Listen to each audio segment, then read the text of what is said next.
Welcome back. We are in week 3, and this is the last portion of talking about our identity in the past. This week, we are going to be talking about the very, very painful, difficult, heart-wrenching, heartbreaking reality that sometimes we feel unchosen. So buckle up. I will admit this is probably one of the things I struggle with most in life in general, and that's just being super transparent with you. I've had so many scenarios in my life where I have felt rejected, unchosen, not worthy, and to be honest, the reason why this is even a thing is because of that.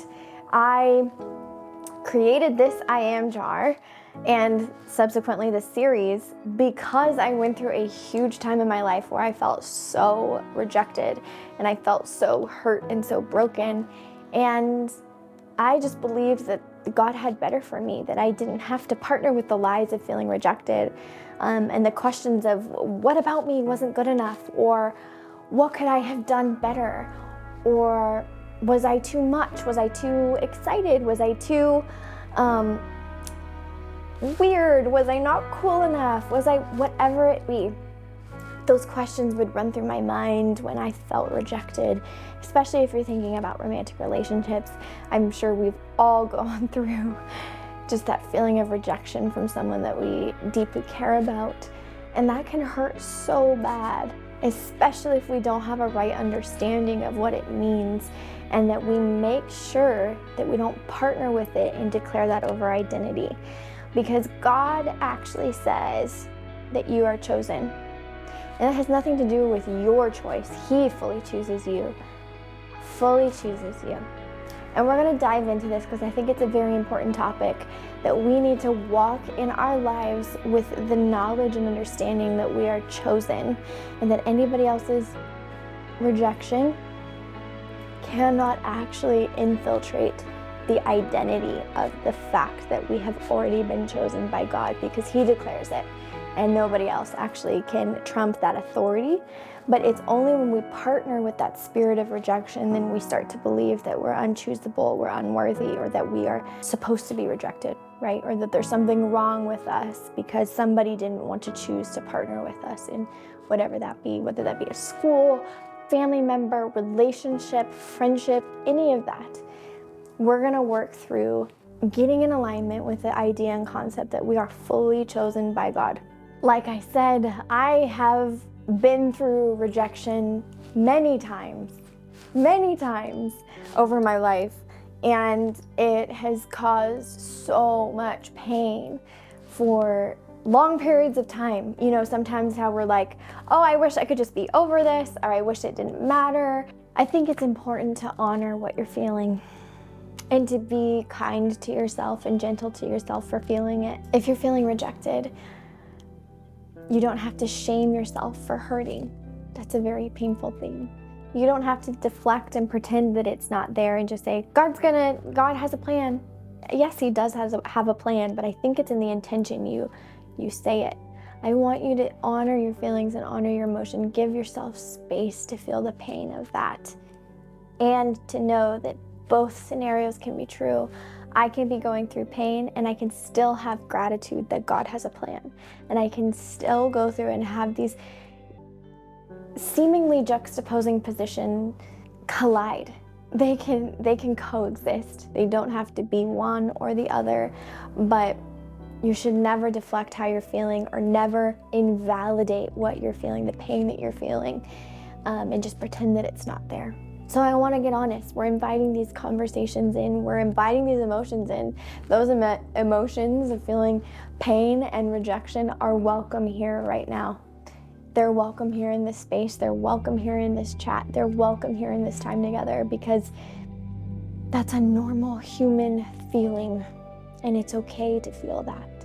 I want to talk through some things that if we are shoving down that pain of rejection, it'll seep out in a different way.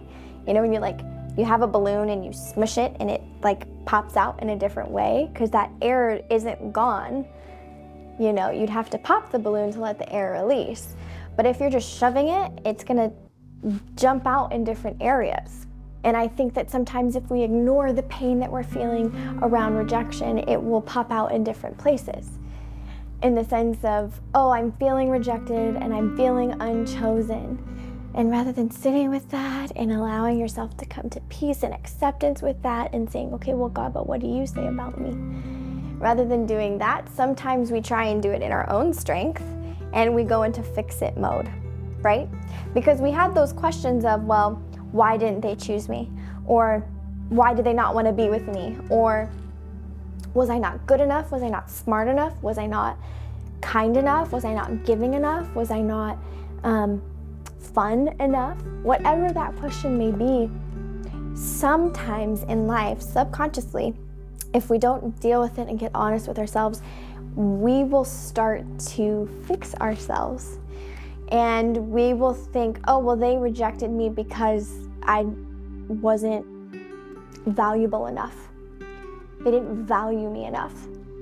And you'll fix it by trying to gain more followers or likes on Instagram, make yourself prettier, get a better job.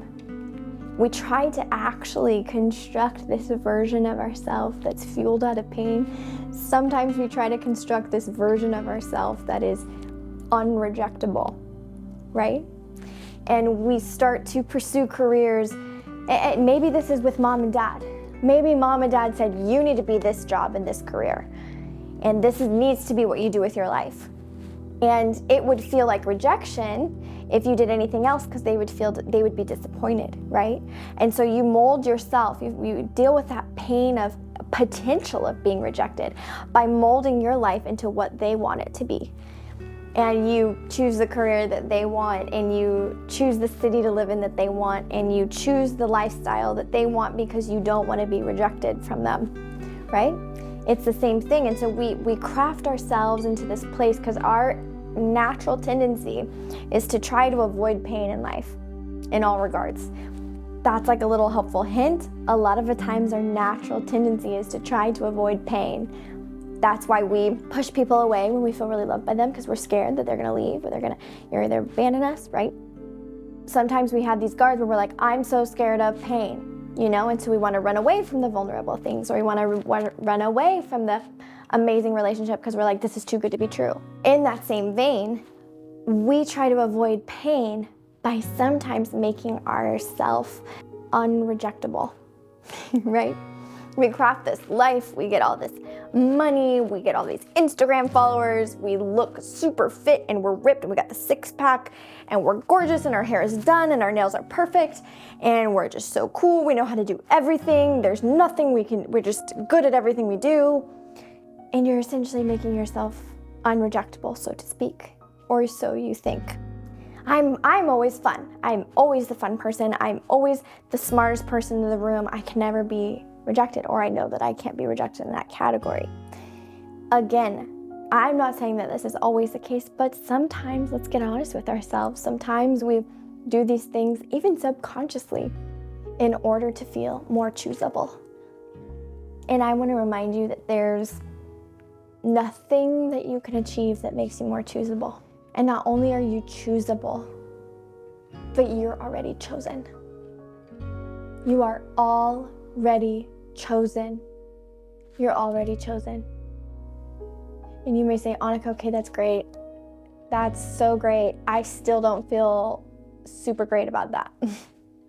It's okay. Sometimes, me too.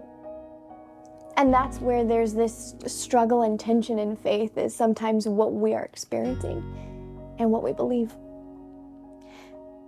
Thank God, literally thank Jesus, that our experiences are not our standard for our belief or our expectation. The Bible, what God says about you, is our expectation, and that's why it's called faith. Because sometimes we don't see it. Sometimes we don't feel chosen, right, by the people around us. But it's kind of fun, because if you literally look up, there's this circle of people around you who may turn their back and say no. But it's because you're looking right here. and you're not gazing up to the one who is above them all, the one whose word literally trumps everything in life, the creator of the universe, calls you chosen. And if that is marked on your identity, no one and nothing can take that away from you. And he speaks over you whispers of love that scream, I choose you. I have chosen you. I will always choose you. I will always, always, always choose you over and over and over again. What a shame that those other people in that circle don't get to see you the way that I see you, because I choose you. God chooses you. That's what he's speaking over you. And you try to fix your life and change it and get a better career. And sometimes we're looking at other people saying, wait, do you choose me now? Look what I did. Look what I've accomplished, right? Look what I've built. Do you choose me now? And sometimes we take it to God saying, do you choose me now, God? Am I choosable now? Now that I got this salary, I got that job, I did that achievement, I won this thing, I got so many likes, oh my gosh, I'm chosen. Look, God, I'm choosable. And he whispers to you, my child, I've already chosen. And we rush and we try and do all of the things to feel more worthy of the choice. And we bring it to God. God, look at all these things I achieved. Do you choose me now?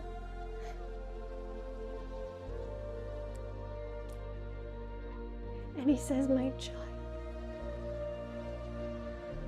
I've chosen you before the foundations of the earth. He set you apart. I set you apart, my child. You are mine. You are mine.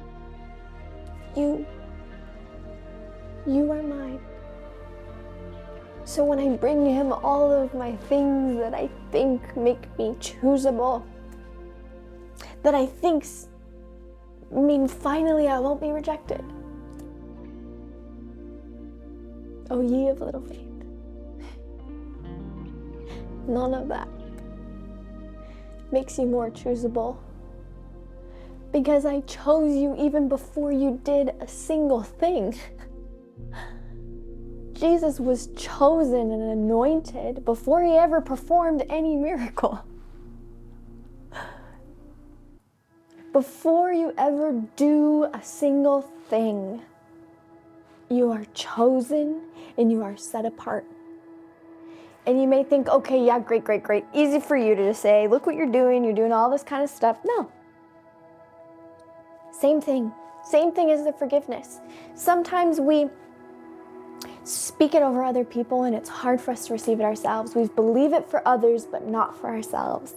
And we're done with that. We release that idea that they deserve it, but I don't. That's gone. That's gone. You are chosen. You are unique. I know you know that, but I want you to believe that.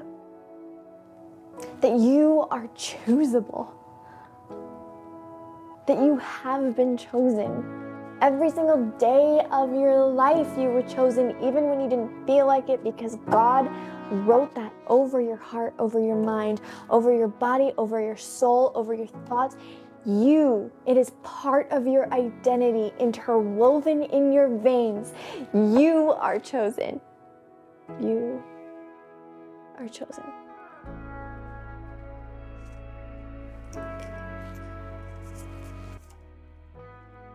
Oopsies.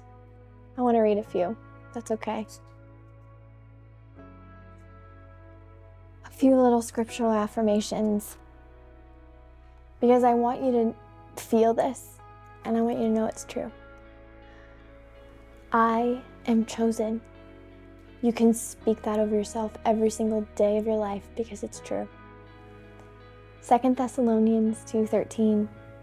But we are bound to give thanks always to God for you, brethren, beloved of the Lord, because God hath from the beginning chosen you to salvation through sanctification of the Spirit and belief of truth.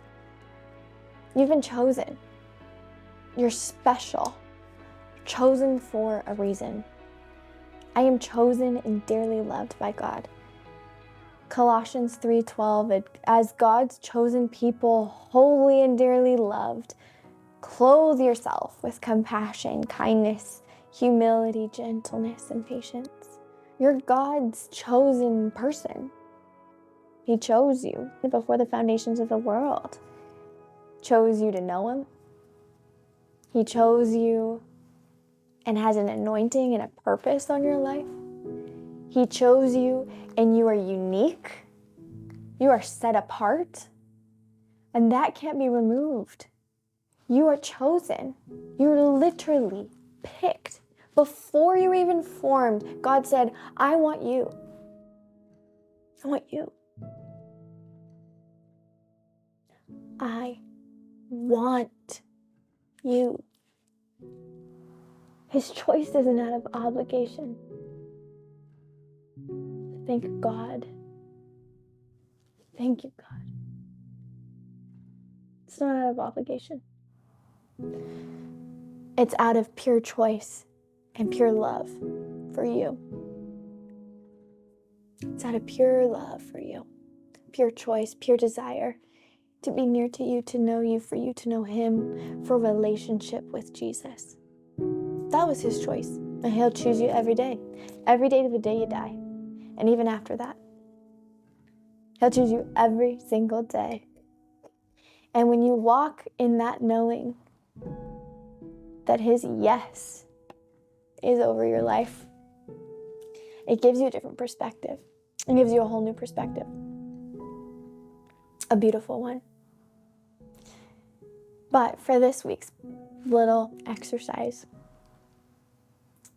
I want to get honest and real and aware of maybe some of the things that we are relying on to feel chosen or valuable.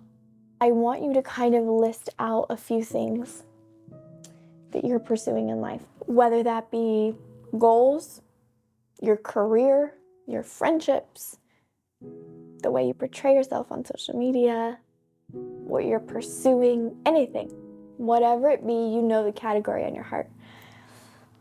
I want you to write down a few different categories, probably around 4. So career, relationships.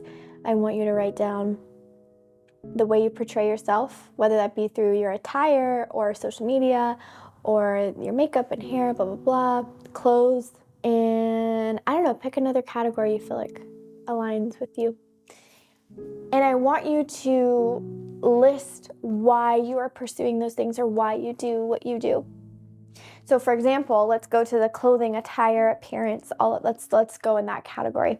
I want you to get honest.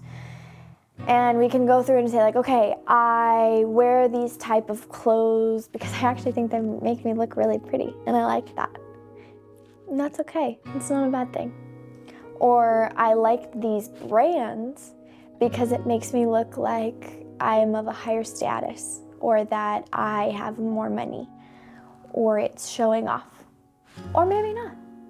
And get honest about maybe the things that you're doing and the intentions behind it, whether good or not. There's no good or bad label in this realm of the exercise. This is just stating what we're doing. And then after, we can go in with gentleness and tenderness and observe. So for career, I'm pursuing being a doctor because my parents want me to do it. And it's going to make a lot of money. And I'll be set if I make a lot of money. And I want you to get really honest, even about maybe hobbies. Oh, I want to ride a motorcycle. I want to learn how to surf because it brings connection with my dad, or it brings connection with my mom, or it brings connection with this person because we have this hobby in common. Those are not bad things inherently. We're just taking observations of the way that our actions are formed and lead to making us feel more choosable. So write a few of those things down and just get really, really honest and get really, really thoughtful. And maybe just open your mind to maybe a possibility. And that doesn't mean you have to stop that thing. For example, I want to ride a motorcycle because it will make me feel closer to my friend who loves to ride motorcycles, and then we can bond more over that. It's not an inherently bad thing, but we want to make sure that your choosability or your identity as being a chosen child of God is not in question in those moments. We don't have to do anything to feel more choosable. That you don't have to necessarily pick up a new hobby so that you won't feel rejected. Or you don't have to pursue a certain career so that you won't feel rejected. Or you won't have to wear certain clothes so that you won't be rejected. We're trying to get to the core and strip away the other extra fluff to get down to the core identity that you are chosen. And then from that, you get to make powerful choices out of that identity rather than letting it come from the outside in. The identity of being chosen is starting from the inside and expanding out to say, since I already know that I'm chosen, I do want to pick up this hobby because it's fun and I like it. And another benefit is that I get connection with my friend or my mom or my dad or my brother or my sister. And I want to learn how to play video games because I love my brother and I want to play video games with him. And it's a point of connection that we can have together. But it's not that I have to learn how to play video games because it's the only way that my brother will love me. No. You can operate out of the place knowing that you're chosen, and from there flows a generous and abundant heart. But it's not a transaction of if I do this, then I'm choosable and they'll choose me. It's no, I am chosen and I desire to give and I desire to share and I desire to do all of these things because they're beautiful. But whether it's rejected or not doesn't affect my identity, doesn't affect the fact that literally I'm chosen by God, that literally chosen is written over my forehead, on my hands, on my arms, everywhere I'm chosen. I want to touch specifically on the concept of feeling chosen in relationship, because I think that while wanting to be in a relationship is a very healthy desire, I think some of us can swing so far and find so much need for this relationship, being in a relationship, being married. And I think, again, I want to affirm that's such a beautiful thing. But sometimes we need to get aware of if we desire a relationship so much because we are desiring to feel chosen. We're desiring to have that yes marked over our life. We're desiring to feel chosen by this person that we admire because that will make us feel better about ourselves. Maybe. Or maybe there's just that healthy desire to pursue a relationship, and that's beautiful. But I want you to get honest about your situation and with yourself about what's going on and why there is such a deep, deep, deep desire to have a relationship and so much pain around not having one. Is it because you are looking for that romantic relationship to stamp that yes, to give you that feeling of being chosen and being loved? And there's no condemnation here. It's just an honest reflection. But I want to remind you, and I want to speak this over you, because maybe this will kind of continue to open up your heart with the Lord. That even before you were in a relationship, you're chosen. You were chosen before you put on makeup. You were chosen before you achieved that goal. You were chosen before you made that money. You were chosen before you got the house. You were chosen before you felt like you were worthy of being chosen. You were chosen before you learned that skill. You were chosen before you made that grade.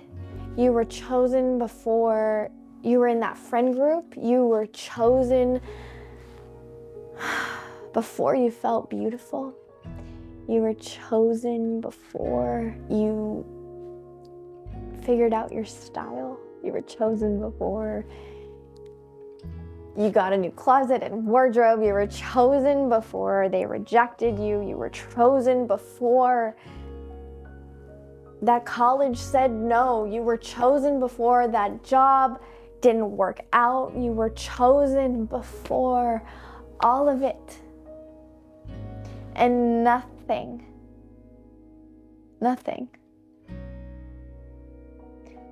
absolutely nothing can remove God's yes over your life.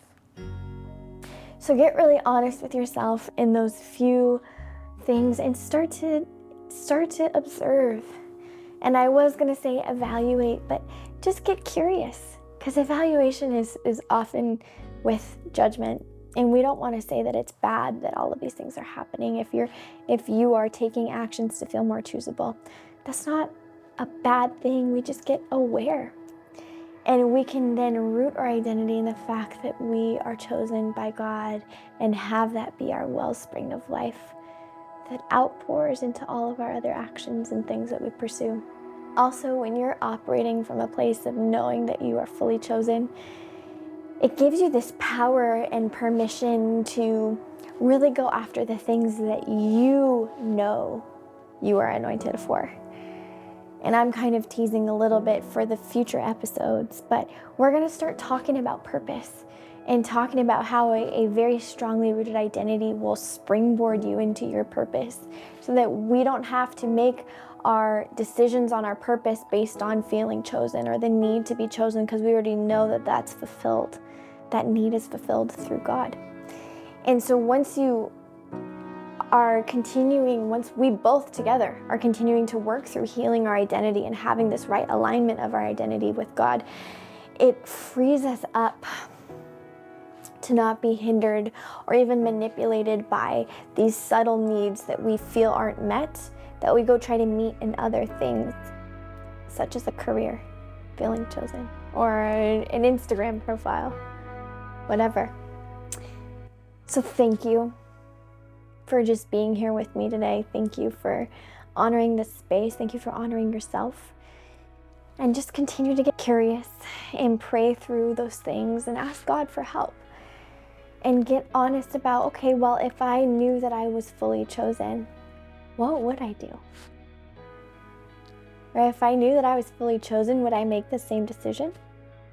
Pray through the idea that you've been chosen for a very long time. That you are unique and chosen, and God knows every little reflection of your personality, every nuance, every aspect of every uniqueness about you, and chooses you. And learn how to partner with that day in and day out and walk in that every single day. I love you guys, and I'll see you next week.